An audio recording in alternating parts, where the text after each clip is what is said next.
नंदिकेश्वर शिवलिंग की महिमा सुनाओ, नंदिकेश्वर शिवलिंग की महिमा सुनाओ। तब व्यास जी ने दिया था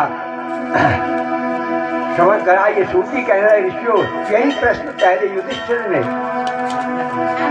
जो प्रश्न तुमने नंदिकेश्वर के बारे में पूछा, वही प्रश्न एक समय युधिष्ठिर जी ने व्यास जी से पूछा था। और तब जो उत्तर व्यास जी ने दिया, देखो सूत जी महाराज 18 पुराणों के ज्ञाता और नंदीश्वर नंदी महाराज स्वयं शिव के अंश से शिलापुत्र गड्ढा खोदने से प्रकट हुए थे। वही नंदी आज ये भी अभिमान नहीं हो रहा उनको।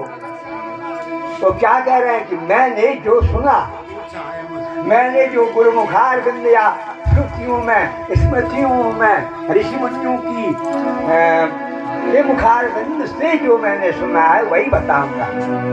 अभिमान नहीं हो रहा है, हम बताएंगे।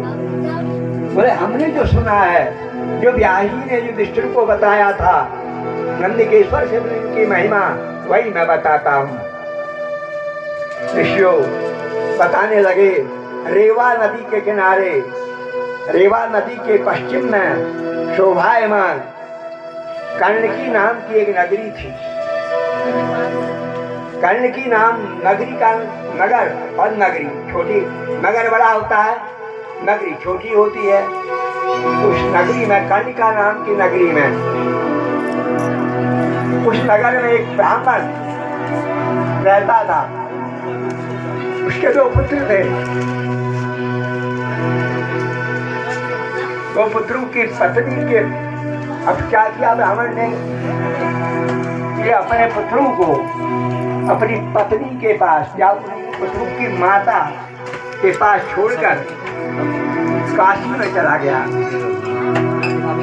भजन करने के लिए काशी निकल गया। कौन? ब्राह्मण अपने पुत्रों को अपनी पत्नी सौंप कर या पुत्रों की माँ को सौंप कर वो काशी चला गया और वहां मृत्यु को प्राप्त हो गया। तो काशी गया, तो समय आया तो उसका मृत्यु हो गई। मृत्यु हो गई तो प्राप्त पुत्रों ने उसकी मृत्यु का समाचार सुनकर, क्या समाचार सुना कि हमारे पिता काशी गए थे, वहां उनकी मृत्यु हो गई है, ऐसा समाचार सुनकर श्राद्ध आदि क्रियाएं विधि विधान से की। ब्राह्मणी ने कुछ धन अपने पास रखा। अब जो है जब उसकी क्रियाएं आदि सब हो गई, तो जो ब्राह्मणी थी, मतलब पुत्रों की माता, उसने कुछ धन तो अपने पास रखा, मरण बरकत का माल।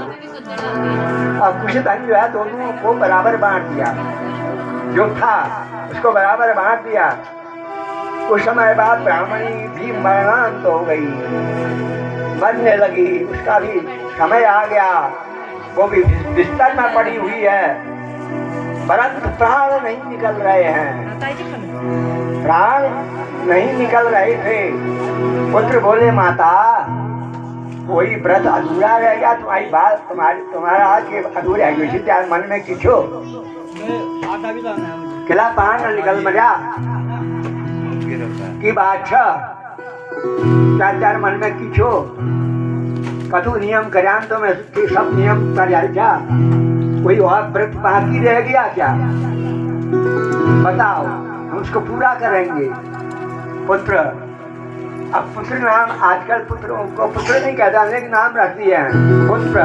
पुत्र नाम क्यों रखा? नरकात्राय पुत्र, जो पुत्र अपने माता पिता पितरों को नरक से जाने से बचाए, वही पुत्र सार्थक है, इसलिए उसका नाम पुत्र रखा।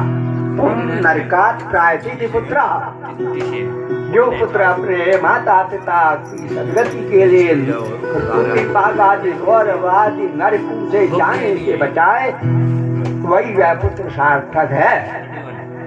तो पुत्रों ने पूछा, कोई इच्छा अधूरी रह गई है माँ क्या?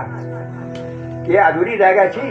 माता बोली, पुत्र मेरी काशी जाने की इच्छा थी, पर मैं नहीं जा पाई। ये क्या बोली कि मैं भी काशी जाना चाहती थी परंतु मैं नहीं गई।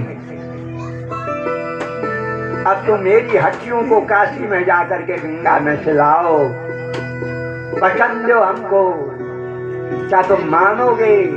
हमारी हड्डियों को काशी में जाके विसर्जित करोगे?